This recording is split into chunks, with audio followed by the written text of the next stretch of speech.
요한일서 2장 1절 2절 말씀 제가 읽습니다. 나의 자녀들아, 내가 이것을 너희에게 쓰면 너희로 죄를 범치 않게 하려 함이라. 만일 누가 죄를 범하면 아버지 앞에서 우리에게 대언자가 있으니 곧 의로우신 예수 그리스도라 하시라. 저는 우리 죄를 위한 화목제물이니 우리만 위할 뿐 아니요 온 세상의 죄를 위하심이라. 아멘. 사도 요한을 통해서 하나님께서 말씀하십니다. 나의 자녀들아, 내가 이것을 너희에게 쓰면 너희로 죄를 범치 않게 하려 함이라. 죄를 범하지 말아라 하는 말씀은 정말 중요한 말씀이지요. 2장 1절 하반에 보면 만일 누가 죄를 범하면 아버지 앞에서 우리에게 대언자가 있으니 곧 의로우신 예수 그리스도시라. 주님께서 아버지 하나님 앞에서 우리의 변호자가 되신다 하는 것이지요. 대언자, 자신의 피를 통해서 우리의 죄에 대하여 값을 지불하셨다고 외치시는 대언자 또한 우리의 중보자가 되신다 말씀합니다. 그러나 사람들이 이 요한일서 2장 1절의 말씀의 맥락을 제대로 이해하지 못한 채에 정반대로 주장할 수도 있겠습니다. 마치 구원파처럼요. 아니면 어떤 이단 사이비 단체들이나 그러한 신앙을 가진 사람들처럼 죄에 대하여 가볍게 생각하는 것입니다. 가볍게 생각해서 주님께서 2000년 전에 우리의 죄에 대한 모든 값을 지불하셨잖아. 그러니까 다 지불된 것이니까 죄를 좀 짓는다 해서 별것 있어. 나아가서 죄를 지으면 잘못했어요 한마디 하면 끝나는 것 아니야. 그렇게 생각합니다. 그래서 많은 사람들이 죄에 대하여 점점 가볍게 생각하고 심지어는 제가 자녀교육 시리즈에서도 말씀을 했지만 자녀들에게 율법을 가리키고 죄에 대하여 가르쳐야 한다. 죄가 얼마나 엄중하고 중한지를 가르쳐야 된다. 그렇지 않고 단지 예수님 믿어라. 예수님 믿으면 천국 간다. 참 가벼운 이야기죠. 예수님 믿으면 천국 간다. 예수님 영접해라 천국 간다. 정말 그 사이에 있는 이야기들이 무엇인지, 그 사이에 있는 어떤 일들이 벌어졌고 어떤 진리가 그 안에 있는지는 외면한 채 그 다음에 너 이런 거 잘못했지. 자, 저기 가서 회개기도 좀 해라. 단지 잘못했어요 하는 고백으로 끝나는 그러한 것들을 해라. 죄에 대하여 회개 기도는 하는 것은 정말 중요하고 가치가 있습니다. 그러나 하나님 앞에서 참으로 고백하고 회개할 때에 최소한은 뭐겠습니까? 그 죄에 대한 무게를 알아야 되지. 얼마나 잘못했는지 알아야 되지. 자녀들이 부모 앞에서 잘못한 다음에 부모가 그 잘못을 책망할 때에 많은 아이들은 그 자리에서 모면하려고, 부모의 책망을 모면하려고 거짓되이 잘못했다고 비는 경우는 다반사로 일어납니다.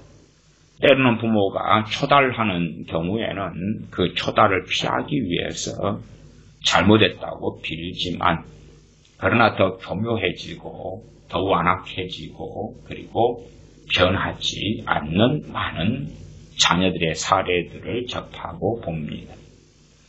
나아가서 10가지 잘못을 했는데 하나만큼 잘못했다고 믿고 생각하는 것입니다. 우리는 다 그렇습니다. 우리가 완악해져 가고 강팍해져 갈수록 우리는 객관성을 상실해 갑니다. 그래서 어떤 사건, 어떤 일이든지 간에 또한 죄에 대한 객관적 사실과 진실도 우리는 호도하고 왜곡하고 재구성하고 그래서 우리에게 유리한 방식으로 이해하고 생각합니다. 그런 입장에서 많은 자녀들은 요즘에는 부모에게 대항하고 대적하지요. 부모가 책망하는 것이 옳지 않다고 생각하지요. 왜요? 자녀들이 갈수록 강팍해져 가면서 자신의 극단적 주관성 속에 있기 때문에 그렇지. 사건이나 일의 진실을 덮어버리고 왜곡한 채에 나는 하나만큼 잘못했는데 왜 엄마 아빠는 10개만큼 잘못했다고 나를 억울하게 만드시냐. 많은 부모들은 자녀들의 잘못을 잘 보지 못합니다. 그래서 자녀가 20개만큼 잘못했는데 10개만큼 했다고 생각합니다. 팔이 안으로 굽는다 그러지요. 자녀가 30개만큼 잘못했는데 10개만큼 잘못했다. 내 자식은 그런 자식 아니라고, 심지어 친구를 잘못 만나서 그렇다 등등등 합니다. 그렇게 30개짜리 잘못을 객관적으로 자녀가 했을 때에 부모는 내 자식은 10개짜리다. 그런데 자식은 무슨 일을 벌이느냐 하면 엄마 아빠 나는 1개짜리 잘못을 했는데요. 왜 10개만큼 잘못했다고 혼을 냅니까? 부당합니다. 억울합니다. 원통합니다. 그럽니다. 아니 30개 잘못을 했는데 부모는 10개만 했다 그러지. 자식은 1개만 했다 그러지. 그리고 이제 난 1개만 잘못했으니까 1개만 빌고 하나님께 잘못했다고 빌라고요? 예, 잘못했어요. 나 1개 잘못했어요. 그런데 하나님 억울한 일을 당했어요.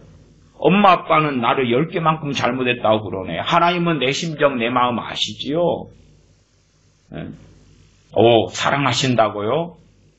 감사해요. 내 마음을 아시는 분은 하나님밖에 안 계셔요. 객관적으로는 30개만큼 잘못했는데. 그런 것처럼 갈수록 강팍해져 갈수록 점점점 완악해져서 하나님의 말씀의 진리에 입각해서 죄가 어떤 것인지 보기를 원하지 않으려고 합니다. 요한일서나 요한일서 1장이나 2장, 3장, 4장 쭉 이어져 가도 이건 우리의 편리에 따라서 장절을 나누어 놓은 것이지 그냥 서신입니다. 서신, 편지예요, 편지. 그래서 2장 1절에 나의 자녀들아 내가 이것을 너희에게 쓰면 너희로 죄를 범치 않게 하려 함이라. 그러면서 이 요한일서의 서신이 기록된 목적 중에 하나를 말씀하고 있습니다. 그렇지만 우리는 너무 연약하고 어리석어서 죄를 끊임없이 짓게 됩니다.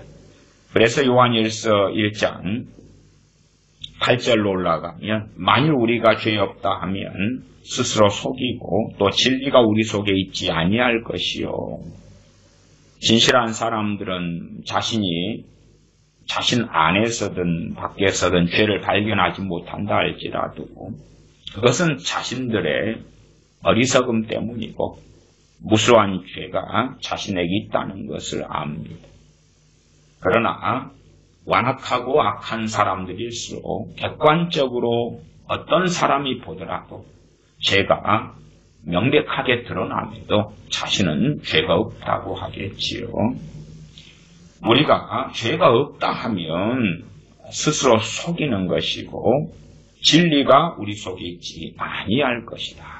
진리가 우리 속에 없으면 우리가 어떻게 하나님의 자녀가 되겠습니까? 끝장나버리고 마는 것이지요. 이 정도 상황으로 가면 그러면 이미 배교에 들어갔다고 말할 수 있을 것입니다. 1장 9절은 만일 우리가 우리 죄를 자백하면 저는 미쁘시고 의로우사 우리 죄를 사하시며 모든 불의에서 우리를 깨끗게 하실 것이요. 만일 우리가 범죄하지 아니하였다 하면 하나님을 거짓말하는 자로 만드는 것이니 또한 그의 말씀이 우리 속에 있지 아니하니라. 우리가 범죄하지 아니하였다, 죄짓지 아니하였다, 깨끗하다, 결백하다. 그럴 때에 하나님을 거짓말하는 분으로 만드시는 것이다. 우리가 범죄하지 아니하였다. 그렇게 말하는 사람들의 공통점은 뻔합니다. 하나님 말씀에 대하여 무지하고 모른다는 것이지. 무지하고 모르니까 하나님 말씀이라는 엑스레이나 CT로 촬영해보지 않는 것입니다. 그러면 발견되지 않는 것이죠. 내일 죽는다 해도 내가 죽을 운명이라는 것을, 죽을 만한 질병이 내 몸에 있다는 것을 발견하지 못하는 어리석음처럼 그리 된다 하는 것입니다. 그래서 죄를 짓지 않게 하려고 이 서신이 기록되었다 말씀하지요. 그리고 2장 1절 하반에 만일 누가 죄를 범하면 하나님 앞에서 우리에게 대언자가 있으니 곧 의로우신 예수 그리스도시라. 우리에게 죄를 지어도 대언자가 있기 때문에 우리가 죄를 지어도 된다, 괜찮다 그런 이야기 절대 아닙니다. 그러나 요한일서 2장 1절은 명백합니다. 나의 자녀들아 내가 이것을 너희에게 쓰면 너희로 죄를 범치 않게 하려 함이라. 우리가 죄를 범한 다음에 아프고 힘들고 탄식할 때에 그때에 주시는 말씀이 만일 누가 죄를 범하면 아버지 앞에서 우리에게 대언자가 있으니 곧 의로우신 예수 그리스도시라 그 말이에요. 죄를 지은 다음에 뻔뻔하고 완악하고 완고하고 내가 뭘 잘못했다고 그런 사람들에게 요한일서 2장 1절 말씀이 주어진 것은 결코 아닙니다. 2장 2절입니다. 저는 우리 죄를 위한 화목제물이니 우리만 위할 뿐 아니요 온 세상의 죄를 위하심이라. 저는 주님께서는 우리 죄를 위한 화목제물이시다 말씀하고 있습니다. 항상 구약성경은 신약성경의 배경과 베이스가 됩니다. 또한 우리 인류의 역사성도 마찬가지지요. 그런 것처럼 그래서 신약성경의 말씀들을 발견할 때에 구약으로 돌아갈 수밖에 없는 많은 일들이 있는데 그 가운데 가장 중요한 것은 우리 주님에 대한 것입니다. 그래서 오늘 설교의 말씀은 화목제물 대신 우리 주 예수 그리스도에 대한 말씀을 살펴보려고 합니다. 다시 2장 2절이죠. 저는 우리 죄를 위한 화목제물이니 우리만 위할 뿐 아니요 온 세상의 죄를 위하십니다. 주님께서 우리 죄를 위한 화목제물이 되셨다. 누구하고 화목하게 하시려고요? 하나님과 우리 사이에 화목하게 하시려고. 화목하게 하시려면 피 흘림이 없은즉 가능하지 않기 때문에 화목하게 하시려고 자신께서 친히 제물이 되셨다 말씀합니다. 이 화목제물을 어느 정도 이해할 때에 화목제물에서 사실은 성찬이 나옵니다. 그래서 화목제물에 대한 이해는 상당히 중요합니다. 요한일서 4장도 보면서 화목제물에 대한 레위기 말씀으로 가겠습니다. 요한일서 4장 10절 말씀을 보겠습니다. 사랑은 여기 있으니 우리가 하나님을 사랑한 것이 아니요 오직 하나님이 우리를 사랑하사 우리 죄를 위하여 화목제로, 화목제는 화목제물을 이야기합니다. 화목제로 그 아들을 보내셨음이니라. 하나님 나를 사랑하신다면 건강을 주시고 돈을 주시고 직장 직업을 주시고 뭘 주세요? 그렇게 많은 사람이 주장합니다. 또한 그렇게 원하고 기도하고 소리치기도 하지요. 그러나 그렇게 정말 주님께서 자신을 위한 무엇이 되어주셨으며 하나님께서 어떠한 사랑을 하셨는지를 깨닫지 못하고 그에 대해서 반응하지 않으면서 하나님의 사랑만 외치는 이기적이고 자기중심적인 사람들의 그러한 외침, 또한 그들이 소위 주장하는 나는 하나님을 믿습니다, 나는 예수를 믿습니다 하는 것은 거짓말이 되고야 말 것입니다. 하나님의 말씀에 그 사랑, 하나님의 사랑에서 또한 우리 주 예수 그리스도의 희생에서 그분의 희생하신 그 은혜지요. 거기에서 우리는 출발해야 되고 거기에 우리를 내려야 됩니다. 점점 과거에서부터 기복주의는 심해져 왔고 황금만능주의는 심해져 왔고 그렇게 이 땅에서 바라는 것, 이 땅에서 추구하는 것, 이 땅에서 자신이 원하는 것에 대한 많은 갈망들을 가지고 있고 그러한 갈망들을 많은 젊은이들은 이루어가고 또한 이룰 수 없는 형편에 있으면 분개하고 절망하고 우울하며 탄식하며 시기하며 질투하며 그렇게 살아가지요. 그러면 과연 그런 사람들의 눈에는 하나님의 사랑은 감추어져 있는 것이며 깨닫지 못하는 것이 되겠지요. 요한일서 4장 10절 사랑은 여기 있으니 우리가 하나님을 사랑한 것이 아니요 오직 하나님이 우리를 사랑하사 우리 죄를 위하여 화목죄로 화목제물로 그 아들을 보내셨음이니라. 하나님이 우리를 사랑하사 우리 죄를 위하여 화목제로 화목제물로 그 아들을 보내셨음이니라. 화목제물 대신 우리 주 예수 그리스도. 레위기 3장을 봅니다. 레위기에는 1장부터 번제부터 시작해서 여러 제사들이 나오면서 또한 성경의 절기들로 이어져 갑니다. 1장에가 번제, 2장이 소제, 3장이 화목제, 4장이 속죄제, 그 다음에 속건제 그런 식으로 이어져 갑니다. 자, 그러면 3장 1절부터 5절까지를 보겠습니다. 3장에는 화목제가 나와 있습니다. 화목제사지요. 하나님께 화목제사를 지낼 때에 어떻게 해야 되느냐 하는 것입니다. 그 가운데 이제 3장에 총 제물이 세 종류의 제물에 대하여 이야기하면서 3장 1절부터 5절까지가 소로 드리는 그러한 화목 제사에 대한 말씀이 있습니다. 레위기 3장 1절부터 5절까지 제가 읽어갑니다. 사람이 만일 화목제의 희생을 예물로 드리되 서로 드리려거든 수컷이나 암컷이나 흠없는 것으로 여호와 앞에 드릴지니. 한참 유행했던 게 성막이지요. 강문호 목사님 같은 분이 중심이 되셨던가요. 그래서 성막 같은 거 얼마나 많이 유행했습니다.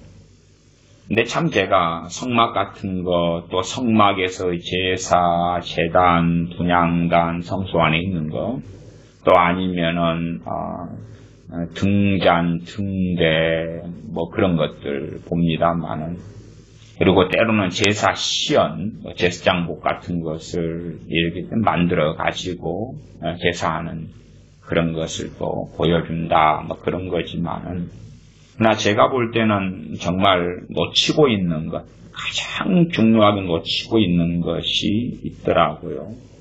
전에도 제가 레위기 1장에 설교를 하면서 그 부분을 한 10여 년 전에 설교하면서도 말씀드렸습니다만은 놓치고 있는 것. 진짜 제사에서 무슨 일이 벌어지는지를 놓치고 있는 것입니다. 자, 그러한 제사의 시연에서는 주로 제사장이 이제 양을 잡거나 뭐 소를 잡거나 그러지요. 감동적으로 하려면 어린 양 대신 주님이니까 어린 양을 잡는 것도 감동적이겠네요.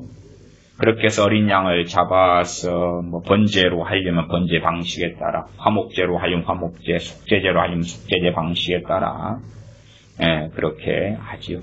아마 가장 감동적이려면 번제 정도가 가장 멋지고 감동적이지 않을까 싶기도 해요. 어쨌든 그렇게 할 때 제사장이 이제 양을 잡아요. 그걸 이제 보여준다 그 말이에요. 그러나 정말 놓치는 것은 뭐냐 그러면요, 번제도 그렇고 화목제도 그렇고 속죄제, 속건제도 그렇고 중심은 제사장이 아닙니다. 중심은 제사장이 아닙니다. 중심은 누구냐 그러면 그 제사 지내는 그 사람입니다. 그 사람이 중심이에요. 이제 보통 안식일 제사나 절기 제사나 이렇게 제사장들이 담당하고 맡아야 되는 것은 제사장들이 다 하고요. 그리고 도움이 필요할 때 레위인들의 도움을 받습니다.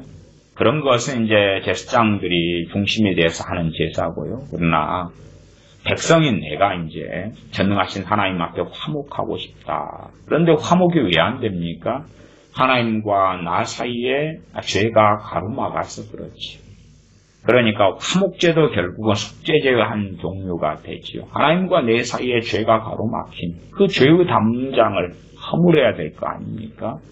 그러기 위하여 제물을 가지고 하나님 앞에서 화목제사를 지내는 것입니다. 그러면 내가 하나님과 화목하지 못해요. 죄 때문에 멀어져 있어요. 그 죄를 치우는 그런 제사가 화목제사가 됩니다.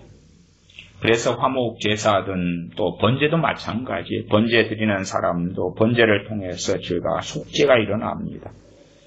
번제에 대하여 1장이 나와 있는데 1장 4절을 제가 읽어드리면 그는 그 제사 지내는 사람입니다. 제사장이 아니고요. 그가 번제물의 머리에 안수할지니 그리하면 연락되어 그를 위하여 속죄가 될 것이라.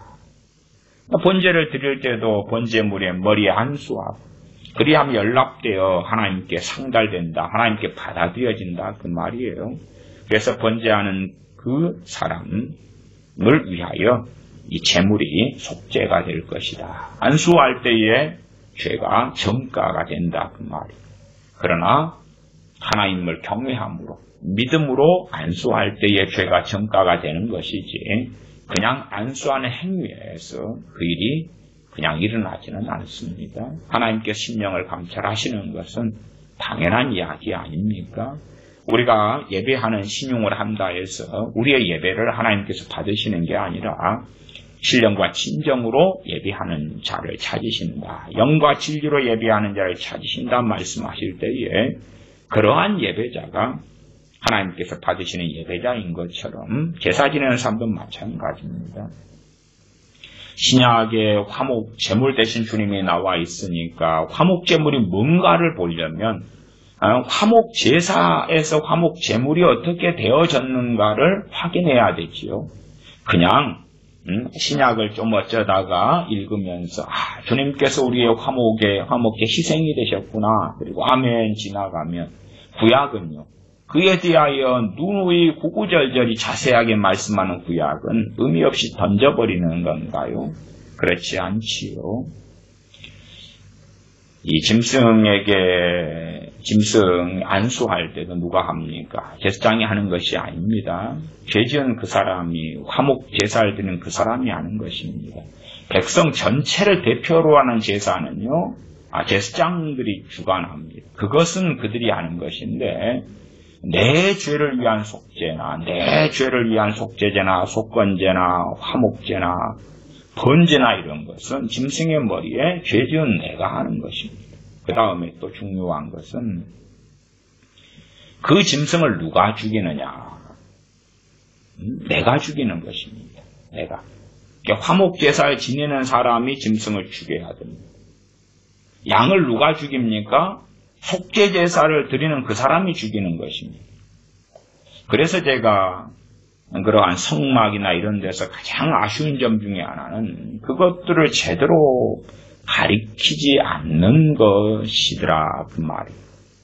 그냥 제사장이 시범으로 잡고 보이고 물론 그런 시범도 거의 없습니다만은 또한 내용에서도 그것을 명확하게 잘 드러내지 않아요. 심지어는 이 개혁성경이나 개정 개혁판도 그렇습니다만 열심히 읽는 사람들이 레위기를 읽어가면서도 제사장이 잡는 줄 알고 있어요. 이게 제사장이 잡는 줄 알고 있어요. 그러니까 그런 분들한테는 이러한 번역 성경들이 딱히 다 좋은 건 아닙니다만 이러한 것이라 좀 읽으시면 좋겠어요. 제가 번역 성경, 쉬운 성경, 또 새번역 성경 이렇게 두 권 이 부분을 이해 못하시는 분들을 위해서 읽어드리려고. 그래도 이런 부분은 참조하시면 괜찮아요. 번제에서 죽인 다음에 그 다음에 각을 뜰 때도 각을 뜨는 건 짐승을 토막내는 것입니다. 그래가지고 번제단에 다 올려서 다 태우는 건데 그러기 위해서는 짐승의 껍질을 벗겨요. 가죽을 벗기고 그 다음에 토막을 내는 것입니다. 누가 다 합니까? 번제 지내는 그 사람이 다 하는 것입니다. 제사장이 하는 거 아니에요. 제사장은 피를 받아가는 거예요. 그래서 번제단 앞에 또 사면에 딱 둘러서 뿌리고 붓고 그 다음 짐승에서 전부 다 기름을 다 잘라내요. 잘라내면 그것은 제사장에게 전달하면 제사장이 번제단에서 태우고 그러는 거예요. 그러니까 제사 지내는 사람이 주체인 거예요. 그걸 누가 돕는 거예요? 제사장이 돕는 거예요. 제사장 주체가 아니에요. 그걸 이해를 못하는 거예요, 그것을. 1년에 한 번 대제사장이 지성소에 들어가는 것은 그건 백성을 대표해서 하는 것이니까 그건 백성들이 이제 거기에 믿음으로 참여할 뿐이지 직접 제물에 안수하는 것보다 대제사장이 대표로 한다 그 말. 그때는 그렇게 하는 거예요. 절기 때도 마찬가지고 안식일 제사 때도 마찬가지. 나아가 매일 지내는 제사도 마찬가지죠. 그러나 이제 나하고 하나님 사이에서의 번제든 속죄제든 속건제든 화목제든 다 죄지은 내가 하나님께 나아가려는 내가 짐승의 머리 안수하고 짐승을 죽이고 그 피를 받아서 제사장에게 주면 제사장이 가서 제단 앞에 뿌린다고 말이에요. 나아가서 짐승을 토막을 치고 짐승의 내장을 끄집어내고 또 짐승의 내장을 물로 다 씻고 이런 것들 다 죄지은 내가 하는 거예요. 내가 다 하는 거예요. 화목제 같은 경우도 그렇게 해서 짐승의 안에 있는 기름기를 다 빼가지고 제사장 주면은 다 불태우고 그 다음에 그 가운데 이제 제사장 몫은 떼주고 그리고 나머지는 죄지은 내가 내 죄를 위하여 죽은 그 짐승을 죄지은 사람들이 제사 지내는 그 사람들이 모여서 먹는 거거든요. 그것이 성찬이에요. 그게 성찬. 그래서 주님께서 내 살을 받아 먹으라 하시는 것. 그것을 유대인들이 기억할 때 화목제에서 내가 내 죄 때문에 죽여버린 그 짐승을, 죽여버린 그 양을, 죽여버린 그 소를, 염소를 우리가 먹어야 돼. 우리가 먹어야 돼. 짐승을 잡는 것은 어렵습니다. 닭 한 마리 잡기에도 얼마나 어렵습니까? 닭모가지를 비튼다 그럴 때도 어지간하게 비틀어서는 잘 안 죽어요. 하물며 소를 잡는 것이 어떻게 쉽습니까? 어떻게 쉬워요? 3장 1절 사람이 만일 화목제의 희생을 예물로 드리되 소로 드리려거든 수컷이 남것이나 흠없는 것을 여호와 앞에 드릴지니 그 예물의 머리에 안수하고 이렇게 나와버리니까 주체가 사라져버렸잖아. 한글의 그 약점이 그런 게 있어요. 국어의 약점이 주어를 자꾸만 생략하는 부분이 있어요. 그러나 영어 같은 경우는 오히려 이해가 쉬워요. 영어는 주어가 명백하거든. 주어가 누군지 명백해요. 그 문법이 정확해서. 마찬가지로 히브리 헬라어도 그런 부분은 명확합니다. 근데 이제 한글이 이제 그 예물의 머리에 안수하고 그러니까 사람이 그것이 주어예요. 3장 1절에 사람이 어떤 사람이요? 제사 지내는 그 사람이 화목제를 지내는 그 사람이가 주어입니다. 제사장이 아니고요.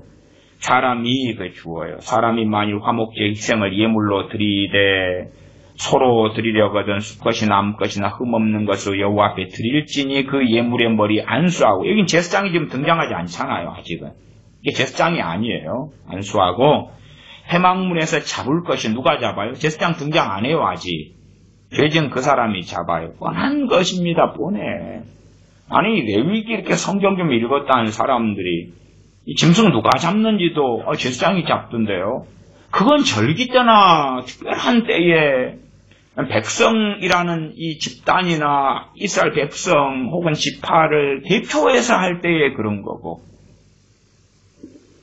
구원은 대표적인 사건이 아니고 구원은 주님께서 전 인류를 위하여 십자가에 달리셨고 피를 흘리셨습니다만은 그럼에도 우리하고는 1대1의 사건입니다. 구원의 사건이 1대1의 사건, 개별적인 사건이 될 수밖에 없습니다. 3장 2절에 그래서 회막문에서 잡을 것이요 누가 잡습니까? 화목제를 지내는 사람이 잡습니다. 그렇기 때문에 주님께서 우리 화목제물이 되셨다 그럴 때에 주님을 누가 죽인 것입니까? 우리가 죽인 거예요. 우리가 죽인 거예요. 우리가 주님께 안수해서 죄를 전가시킨 다음에 우리가 주님을 죽인 거예요. 그냥 상징적으로 단순하게 우리의 죄가 주님을 죽였네, 그걸 뛰어넘는 것입니다. 그래서 유대인들 가운데서는 참으로 주님께 돌아온 사람들이 초대교회 때에 그렇죠. 스데반 집사님이나 아니면 사도 바울이나 그런 하나님의 사람들은 제사를 익숙하게 지내왔기 때문에 너무 잘 알죠. 물론 이제 너무나 익숙하게 지내왔기 때문에 예수님도 믿는데 그것도 계속 해야 된다. 그렇게 할례도 계속하고 그러한 예식들도 계속하고 이렇게 빠져버린 거고요. 진실로 사도 바울 같은 이는 알아서 그것이 어떻게 모형이 되는지 그림자가 되는지를 설명하였던 것이지요. 3장 2절 그 예물의 머리에 안수하고 회막문에서 잡을 것이요. 그 다음에 이제 제사장이 등장합니다. 제사장 그 다음에 등장해요. 아론의 자손 제사장들은 그 피를 제단 사면에 뿌릴 것이며, 나아가 3장 3절로 갑니다. 그는 제사장을 이야기하는 게 아니에요. 그는 누구냐고 그 앞에 3장 1절에 사람이 그걸 받아요. 제사장은 그는이 아니고 3장 2절 하반에 보면 제사장들은 그렇게 나왔잖아요. 그러면 그들은 그렇게 나와야 되는 거예요. 3장 3절 그는 제사 지내는 사람입니다. 또 그 화목제 희생 중에서 여호와께 화제를 드릴지니 곧 내장에 덮인 기름과 내장에 붙은 모든 기름과 두 콩팥과 그 위에 기름 곧 허리 근방에 있는 것과 간에 덮인 거풀을 콩팥과 함께 취할 것이요. 아론의 자손 제사장이죠. 그렇게 정확히 나누어지잖아요 지금. 아론의 자손 제사장하고 제사 지내는 사람하고 지그재그로 나누어져 있잖아요 지금. 그러니까 사실은 뭐 이런 새로운 번역 성경, 물론 이 번역들이 다 마음에 많이 드는 건 아닙니다만은 그래도 참조용으로는 저는 쓰임이 있다 이렇게 말씀을 드립니다. 근데 굳이 이것을 아니더라도 지그재그로 돼 있구나 알지요. 5절 아론의 자손은 그것을 단 윗불 위에 있는 나무 위 번제단 위에 살을 지니 이는 화제라. 여호와께 향기로 냄새니라. 그리고 화목제물은 화제, 불로 태워서 드리는 제사의 종류다. 그리고 서로 드리는 그러한 화목제에 대하여 설명하고 있습니다.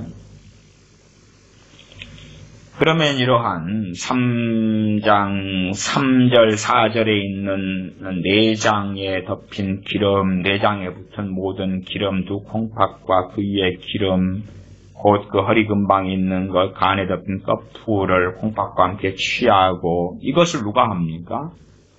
죄에 지어서 하나님과 막히고 하나님과 화목이 필요한 사람이 하는 거예요.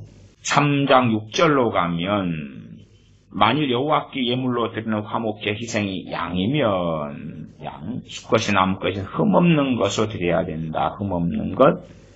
그리고 3장 12절로 가면 만일 예물이 염소면 그것을 여호와 앞으로 끌어다가 그 머리에 안수하고 다 반복되어져 있습니다. 반복되어져 있으니까 화목제사에 대하여 레위기 3장만 3번 반복이에요. 3번. 제물만 바뀔 뿐이지 3번 반복이에요. 그러니까 참 쉽지 않습니까? 쉬워요. 그래서 3장 9절도 보시면은 그는 그 화목제 희생 중에서 여호와께 화제를 드릴지니 그는 제사장이 아니고 그는 그렇게 나왔잖아요.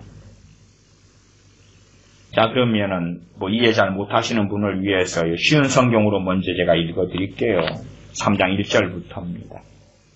여호와께 화목제물을 바칠 때에 소를 바치려거든 수컷이나 암컷이든 흠없는 것으로 바쳐라. 제물을 바치는 사람은 짐승의 머리에 손을 얹고 그 짐승을 회막 곧 성막 입구에서 잡아라. 그러면 아론의 자손인 제사장은 그 피를 제단 둘레에 뿌려라. 쉽잖아요. 제물을 바치는 사람은 근원을 제물을 바치는 사람 이렇게 설명으로 번역했습니다. 제물을 바치는 사람은 화목제물 가운데서 내장을 덮고 있는 기름과 내장 주변에 있는 모든 기름을 여호와께 불로 태워 드리는 화제로 삼아라. 그 두 콩팥과 그 둘레 있는 허리 부분의 기름과 콩팥과 함께 떼어내야 할 간의 껍질 부분을 제물로 삼아라. 그러면 아론의 제사장인 자손 제사장은 그것들을 제단에 피운 장작불 위에 놓인 번제물 위에 올려놓고 불태워라. 그것은 화제이며 그 냄새가 여호와께 향기로운 제물이 된다. 뚜렷하잖아요.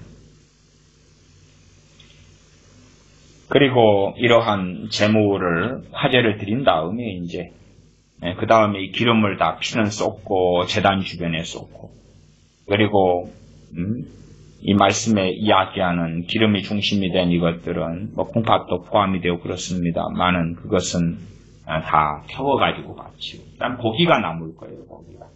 고기가 남으면 이제 이 화목 제사 지내는 사람들이 모여서 먹습니다. 그 중에 이제 제사장의 몫은 뒤에가 있는데요. 뒤에 7장에가 있습니다.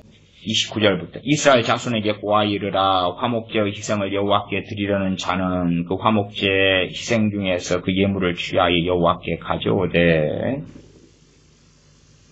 여호와의 화제는 그 사람이 자기 손으로 가져올지니 곧 그 제물의 기름과 가슴을 가져올 것이다. 이것이 이제 그 사람이 직접 가져가야 된다고 했잖아요. 그러니까 그 사람이 다 앞에도 정확히 나와 있는 거고 그걸 가져가요. 기름을 다 제거해가지고 콩팥 같은 거나 다 해가지고 그걸 가져가고 뭣도 가져가면 가슴도 가져가고 가슴을 가져가면 제사장 그 가슴을 여호와 앞에서 흔들어 요제를 삼아라. 흔드는 거 요제라 그럽니다. 이게 하나님께 바치는 그 표시예요. 그러면은 이것은 제사장의 몫이 되는 것입니다. 31절에 보시면 그 기름은 단 위에 불사를 것이며 가슴은 아론과 그 자손들에게 돌릴 것이며 그래서 화목제물에서 제사장들의 몫이 크게 두 개가 나옵니다. 하나는 뭐냐 그러면 아론과 그 자손들의 몫이 있고 그 다음에 그 화목제사 담당 제사장이 있을 거 아니에요. 담당 제사장, 수고한 제사장 몫이 있고 아론과 자손들 같은 경우는 아론과 자손들에게 줘가지고 이제 그것을 분배하는 거죠. 이렇게 그렇게 사용하는 것이 있고 그 다음 그때 당시에 수고한 제사장의 몫이 있고 그런 것입니다. 32절 그래서 31절은 흔든 가슴은 요제로 흔든 가슴은 아론과 그 자손들 몫이고 그 다음에 32절에 또 너희는 그 화목제 희생의 우편 뒷다리 오른편 뒷다리는 제사장에게 주어 거제를 삼아라. 그건 그 담당 직내한 제사장 몫이다 그 말이에요. 거제는 들어서 이제 하나님께 바치고 그리고 그 몫을 담당 제사장에게 수고한 제사장에게 준다 그 말입니다. 33절 아론의 자손 중 화목제 희생의 피와 기름을 드리는 자가 이 담당 제사장이에요. 그 우편 뒷다리를 자기의 소득으로 삼을 것이라. 나머지 부위들이 있죠. 나머지 부위들은 이제 먹는 것입니다. 이러한 제사를 얼마나 오랫동안 이스라엘 백성은 지내왔겠습니까? 그러나 시간이 흘러가면서 제사는 남는데 참으로 주님을 대망하고 갈망하는 것은 사라지고 없어졌죠. 또한 진실한 의미를 발견하고 하나님을 경외하는 것을 배우고 죄로 인하여 애통하고 했다면 저는 그렇게 믿습니다. 때가 참에 하나님께서 그 아들을 보내셨다 할 때에 더 빨리 보내시지 않았을까라고 저는 믿습니다. 그러나 오히려 성전은 해파되고 무너지고 파괴되고 예루살렘 성벽도 해파되고 그러한 비극, 나라 이름 비극, 포로가 되고 칼과 긴과 연병으로 하나님이 치시고 하나님의 심판을 받는 그러한 이스라엘 백성이 되는 나라 없이 참으로 오랫동안 떠도는 그러한 비극을 구약시대에 경험했지요. 그러면 이런 제사만 있다 해서 되었던 건 결코 아니죠. 이러한 구약의 제사를 통하여서 우리 믿는 사람의 화목, 제물이 되어주신 주님이 어떤 분이신가?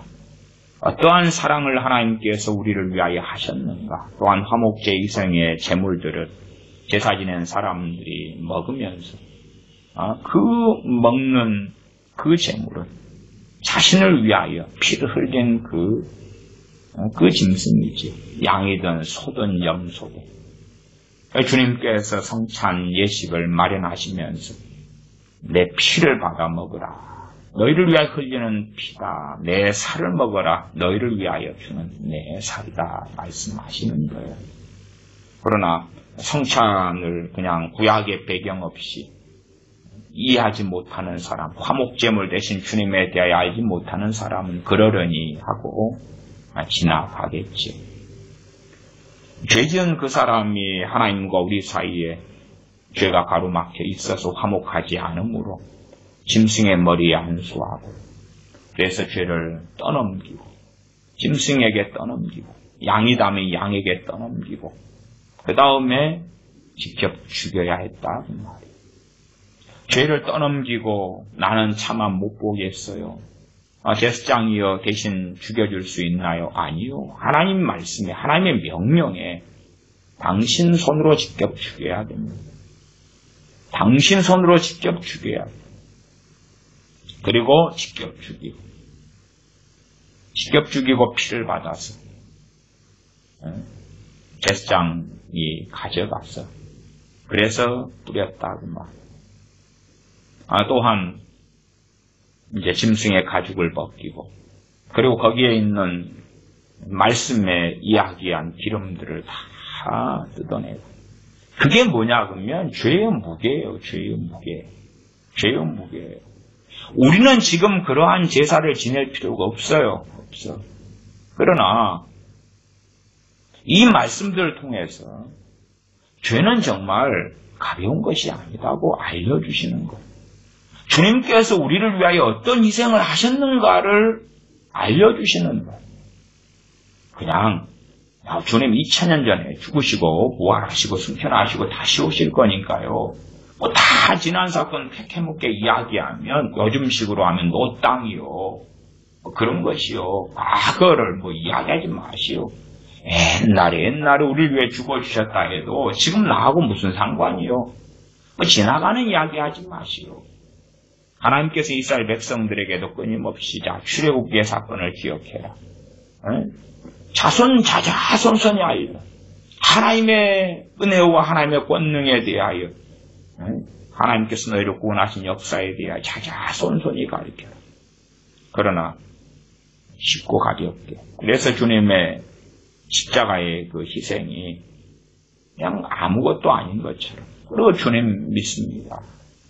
그래서 자녀들에게 율법을 가르쳐야 되는 거예요. 율법을 가르쳐야 돼요. 죄의 무게가 얼마나 큰지를 가르쳐야 되는데 그렇게 안 해요. 그냥 가볍고 가볍게 지나가는 거예요. 가볍게. 아무것도 아닌 것처럼. 심지어 죄가 뭉탕그려서 내가 이모저모로 그냥 알고 지은 죄 모르고 지은 죄 다 용서해 주세요. 그냥 덮고 지나갑시다. 한 달간 지은 죄, 내 평생에 지은 죄 다 용서해 주세요. 회개합니다. 그렇게 퉁칩시다 주님. 그렇게 가는 거예요. 얼마나 강팍해지는지 몰라요. 죄의 무게를 알지 못해요. 죄가 얼마나 심각한 건지 알지 못해요. 그러니까 가볍게. 물론 지금 시대에는 이제 대부분의 사람들이 그 죄를 고백하며 회개하는 그러한 일도 안 해요. 요한일서 1장 9절의 말씀이죠. 너희가 너희 죄를 자백하면 하는 그런 것도 안 해요. 그 자백할 때에 2장 1절 2절에 도대체 어떠한 희생을 주님께서 하셨는지를 인식하고 아는 가운데 그 죄를 자백하며 우리의 대언자 되신 예수 그리스도의 그 은혜를 누려야 할 터인데 그렇지 않다군요. 그래서 주님께서 마태복음 5장에 심령이 가난한 자는 복이 있나니 천국이 저희 것이며 애통하는 자는 복이 있나니 저희가 위로를 받을 것이다. 그렇게 말씀하신 거예요. 애통하지를 않아요. 가볍게 넘어가는 거예요. 쉽게 넘어가는 거예요. 그냥. 요 레위기 3장의 세번역도 제가 참조로 읽어드리겠습니다. 3장 1절부터 화목제사 제물을 바치는 사람이 소를 잡아서 바칠 때에는 누구든지 수컷이거나 암컷이거나 흠이 없는 것을 골라서 주 앞에 바쳐야 한다. 제물을 가져온 사람은 자기가 바칠 제물의 머리 위에 손을 얹은 다음에 회막 어귀에서 그 제물을 잡아야 한다. 누가 짐승 잡아요? 제물 바치는 사람이 잡아요. 참 성경을 얼마나 많이 읽습니까? 이게 반복적으로 나와 있는 거잖아요. 이게 반복적으로. 물론 개혁성경상에서는 레위기 1장은 정말 뚜렷합니다. 그냥 뚜렷해요. 더. 그러나 이 반복적인 것을 이해를 못한다는 것이 이상해요. 이상해요. 그래서 야 제사장 당신이 다 해. 난 구경꾼이야. 구경할 거야. 예배의 주체가 저같이 설교를 하지만 주체는 저도 예배드리는 사람이고 함께 참여하는 분들도 예배드리는 사람이 주체예요. 그 사람들이. 응? 그지? 나는 구경꾼이다. 그렇게 이해하는데 아니 속죄제나 본제나 화목제나 속건제나 제사를 도무지 이해를 못하는 거예요. 도무지 이해를 못해. 그리고 이상하게 소설 써가지고 제사장이 다 알아서 하는 거 아니요. 개혁성경상으로도 뭐 충분히 알 수 있습니다만은 자꾸만 그렇게 보려고 안 하는 것이지. 구경꾼이 되고 싶어 하고, 그리고 얼마나 이 죄가 엄중해서 우리가 죄 때문에 하나님과 가로막힌 이 장벽을 허물기 위해서 그 죄에 대한 속죄가 이루어져야 한다는 것을 깨닫지 못한다 하는 것입니다. 어떤 제사는 소재가 있어서 곡식으로 드리는 제사가 있습니다. 피 흘림이 없게끔 보이잖아요. 그러나 성경을 자세히 읽는 사람들은요, 곡식 제사를 드리더라도 드리는 그 번제단도 그렇고 드리는 성경 기구들도 그렇고 전부 다 피로 다 속죄를 해야 됩니다. 그래서 깨끗하게 만든 다음에 그걸 사용하는 거예요. 그러니까 소재를 그냥 곡식만 드려서 피가 없잖아. 피 흘림이 없으니 죄사함이 없다. 그런데 그런 게 아니다. 나아가 그 모든 제사도 1년에 한 번 대제사장이 대속죄를 하는 제사를 기반으로 해가지고 하는 것이에요. 그런 것들을 이해 못하고 단순하게 생각하면 절대 안 됩니다. 성경 마태복음 21장을 보겠습니다. 마태복음 21장입니다.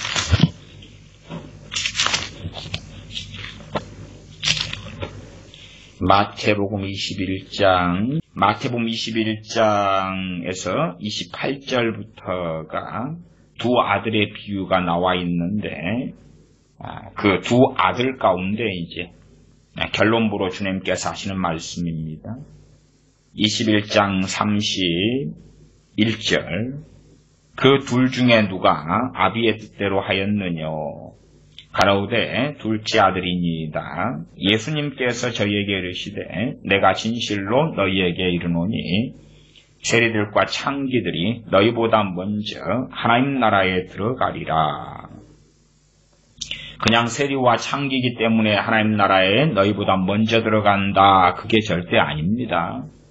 야, 세리와 창기가 죄가 많네. 그들은 죄가 많으니까 천국에 들여보내주겠다. 그게 아니라 죄는 이 주님께서 말씀을 전하는 이 사람들보다 세리와 창기들의 죄가 더 많아요. 더 많아. 그러니까 이들이 먼저 천국에 들어가는 게 논리상으로 맞아요. 맞아요. 세리와 창기들은 주님께서 인정하셔요. 인정하시는 것처럼 이들은 말할 수 없는 죄인들이에요. 말할 수 없는 죄인들이에요. 누구나 다 뻔한 것이에요. 그냥 야 세리 창기 거룩해. 그건 말이 안 돼요. 그건 절대 말이 안 되는 거예요. 이 당시의 시대에서 가장 죄인들이라고 할 수 있는 주님께서도 인정하시는 불이에요. 그래서 주님께서도 이 마태복음 18장에서도 형제가 죄를 지었는데 18장에 보시면 그러면 회개치 아니하면 17절에 만일 그들의 말도 듣지 않거든 교회의 말하고 교회의 말도 듣지 않거든 이방인과 세리와 같이 여기라 그랬잖아. 회개치 아니하면 형제에 대하여 이방인과 세리처럼 여기라 그랬어요. 대하는 게 다릅니다. 믿는 사람에 대하여, 형제에 대하여 불신자들 이방인이라 그러죠. 우리는 이방인이었다가 이제 주님 믿어서 하나님의 백성이 된 사람들이고요. 출신지는 이방인이고 안 믿는 사람을 이방인이라 그러죠. 이제는 그런 이방인과 세리처럼 여기라 할 때에 주님 명확히 구별하고 계셔요. 그래서 창기와 세리들은 당시에 가장 악한 사람들이에요. 가장 악한 사람들. 가장 죄인들이에요. 그런데 주님께서 그들이 너희보다 먼저, 그 너희는 이들보다 더 나름 적든지 많든지 고상하게 산 사람들이에요. 근데 너희보다 먼저 하나님 나라에 들어가리라 말씀하시는 거. 왜? 그 이유가 32절에 가 있지요. 요한이 의의 도로 너희에게 왔거늘. 요한은 크게 두 가지 사명 경도로 이야기하겠습니다. 첫째는 주의 길을 예비하라는 아주 큰 사명 가운데 첫 번째가 주님 전하는 것이지. 보라, 세상죄를 지고 가는 하나님의 어린 양이로다. 그 다음에는 죄사함의 죄사함의 세례를 전파했지. 그러니까 죄에 대해 책망하고 심판을 전하고 말씀하면서 그들에게 회개를 촉구했죠. 요한이 의의 도로 너희에게 왔거늘 너희는 저를 믿지 아니하였으되 세리와 창기는 믿었다.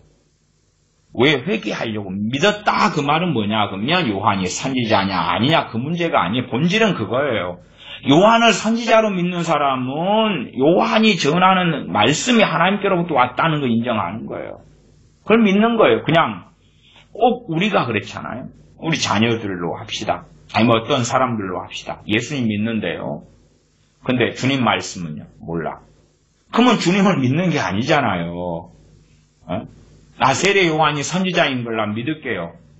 믿으면 뭐 하는데 그를 통해 하나님이 전하시는 말씀을 드려야 될 거 아니에요. 나 예수님 믿어요. 근데 예수님을 통하여 그 아들을 통하여 말씀하시는 걸 들어야지 믿는 거지. 그건 관심 없어요. 요즘에는 복음이 그렇게 돼 있더라고요. 어디에 있는 복음인지는 몰라요. 모르는데 나 예수님 믿어요. 나 다니엘이 선지자인 건 믿어요. 그래서 어쩌다고요. 다니엘을 통하여 하나님 하시는 말씀을 들어야지. 어이 예레미야 선지자, 당신 선지자 맞구만. 선지자 맞구만 우리 위해 기도 좀 해줘. 나 당신 선지자인 건 믿어. 그래서 어쩌다고 도대체 예레미야 선지자를 통해서 하시는 말씀을 안 들으면 그건 믿는 게 아니잖아요. 그것이. 예수님 믿습니다. 주는 그리스도시요 하나의 살아계신 하나님의 아들이십니다. 단지 그 고백만 베드로 사도가 하고 끝난 게 아니에요. 주님 하신 말씀을 청종하고 살았잖아요. 마찬가지 아니에요?